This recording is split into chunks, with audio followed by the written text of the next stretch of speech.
Hey guys, welcome to the new Patreon video.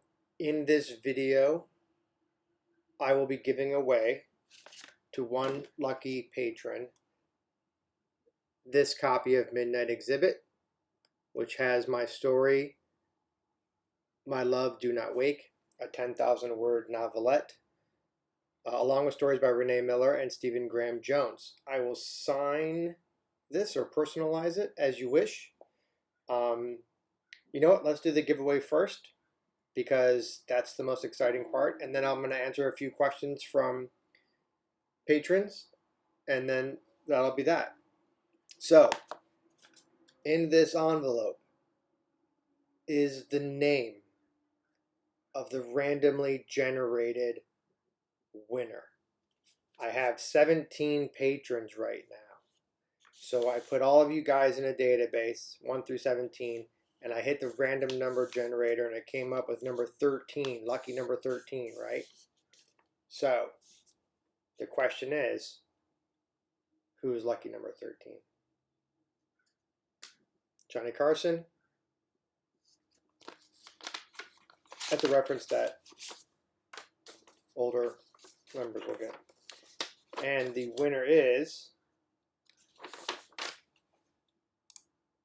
Peter Bowditch, who is one of the patrons that joined, one of my monster patrons. So Peter, I will be sending you an email or message regarding this book, and we'll communicate and we'll figure out a way to get it to you. And if for some reason you already have this book, we'll figure something else out if you'd prefer an alternate option, because I have other books. So congratulations, Peter. That is the March-April giveaway, and at the end of May we'll do another giveaway for everybody and anyone else who joins between now and the end of May. So very exciting. I don't know what I'm going to give away yet, but I'll give away something. We'll figure it out. Okay, so that's the giveaway. Now, questions. One question from Casey was in regards to, basically, it's where do you get your ideas, what's your thought process when coming up with the story? And you refer specifically to Shiloh and Fragile Dreams. Well, you know, every story comes from a different place. Most of my ideas come from two places, three places.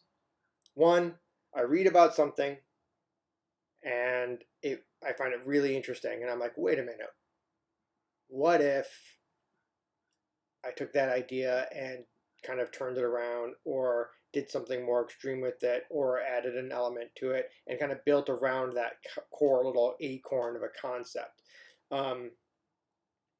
And that's like for Shiloh, for an example, is that came from me reading an article years and years ago about this weird green fungus that attached itself to Civil War soldiers and miraculously healed their wounds, and it was called angel glow, was what the soldiers called it. And this is fact, this actually happened, and it turned out to be like a bacteria or whatever. But I was like, well, what if it was something else? And then when I started thinking about the characters for that story, they kind of grew on me a little bit, and I figured out some fun things I wanted to do with those characters, and so I kind of expanded the story from there. But so it's not that story actually has, I think you're about halfway through before the green fungus actually arrives, and the green fungus is more of an ancillary part of that story. It turns out I kind of went with a whole nother theme, but that just came out of thinking about it and thinking about how I would do it and studying Civil War history and all that kind of stuff. So that's an example. So that's one, I read stuff. Two, I dream stuff. And if I dream something really interesting, I'll write it down. I do have like a weird dream journal book that I keep at my bedside, and I write down scribbly ideas at 4 in the morning. And sometimes those ideas take root, or sometimes I'll be, down the road thinking about something completely different, and it'll pop into my head and I'll remember that I wrote about it. And so, and then that's the second thing. And the third thing is, a life experience. Uh, not that I'm traveling to the Great Reef or anything, but just seeing things in life, seeing people how they interact, seeing something strange, and just filing it away for future use. For example, Alter, my story Alter, which is in Behold the Void. That story came to me because I'd been reading the news, and this is during a heavy rain season, and this is a little bit of a spoiler, so turn me off now if you haven't read the story.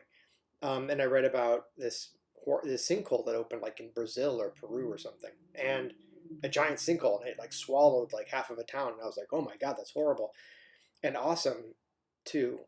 So, and then like cut to months later probably, and I was laying by a pool, and I was just staring at the water, kind of like zoning out, and the thought popped in my head, which was, what would happen if a sinkhole opened underneath a pool full of people? That'd be weird and horrible and awesome. So stuff that's kind of where the three idea things come from. And then I wish I had a better answer, but they just kind of pop up like that. And then I from there I just kind of think about it, and I marinates, and I come up with all this other stuff. Another question. Next question is in regards to my children's book, Boy with the Blue Rose Heart, which is not published. I don't even think it's in the archive for you Psycho members, and that's because, well, maybe it is. Maybe it is. I don't know. I'll have to look. If it's not, I'll put it in there. I think I felt like it wasn't really ready to be looked at, but maybe it is now. I don't know. So Thomas Joyce asked a couple questions regarding the children's book, and yeah, so I wrote a children's book, and Luke Spooner has done a few illustrations, which I posted on the Patreon page. And one of the questions Thomas had, Peter, by the way, who won the book, apparently was on board with the idea of the children's books. That's good. Was why did I decide to do a children's book? And the answer to that most easily is that I had the idea of this girl going into this weird dream world and finding a very sad little boy in that dream world and wanting really badly to help him. And it just seemed like sort of a really innocent idea, and kind of, a children's book idea. So I wrote it as a children's book, and I read a bunch of children's books, probably like 30 or 40 of them, and just kind of get an idea for sort of what's expected.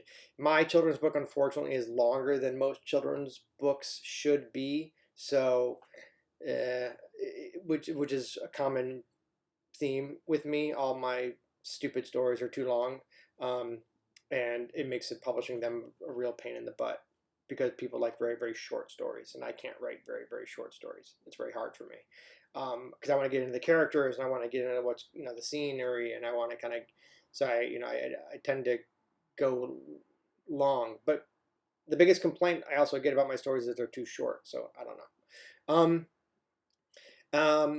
And writing it. Second question is, how did it differ writing a book like that compared with my typical dark style? It's actually pretty dark. It's actually a pretty dark book. I left out all the sex and gore and cussing. And I made the sentences very easy to read and to read aloud. Other than that, it's pretty much the same stuff. Written for little kids, easier to read. As far as, and like I said, inspiration, like it was just a dream I had.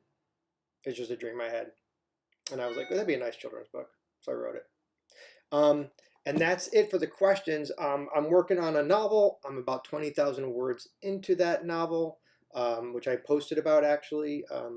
The Boys from the Valley, Boys in the Valley. Sorry. So that novel's humming along. I might have some really, really exciting news regarding a short story sale in the next week or so. Really exciting news. But we move forward with cautious optimism in this world. All right, guys. I'll stay in touch. I'll post about that news if it happens. And otherwise, I got to keep writing this novel. And I appreciate all your support. Peter, congrats, and I'll email you right now. All right, take care. Thanks, guys. Bye.